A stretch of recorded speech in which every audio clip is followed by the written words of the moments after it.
if you don't understand the destruction of Planned Parenthood offices, and you don't understand the wall that we're going to build on the southern border of the United States, you haven't read the book, The Birth Dearth by Ben Wattenberg. Ben Wattenberg was a brilliant Jewish man who was a member of the American Enterprise Institute, and he wrote a book, the first paragraph of which says, the main problem confronting the United States today is there aren't enough white babies being born in this country.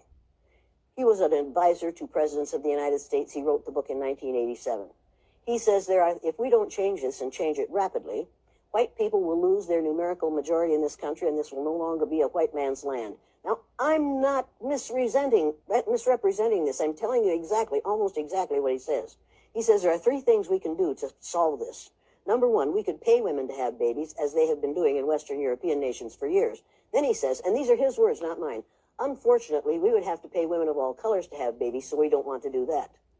He says the second thing we could do is increase the number of legal immigrants that are allowed into this country every year. Then once again, he says, unfortunately, the vast majority of those wanting to come to this country today are people of color, so we don't want to do that. The third thing he says, and women had better pay attention to this, 60% of the fetuses that are aborted every year are white. If we could keep that 60% alive, that would solve our birth dearth. Does that sound like racism to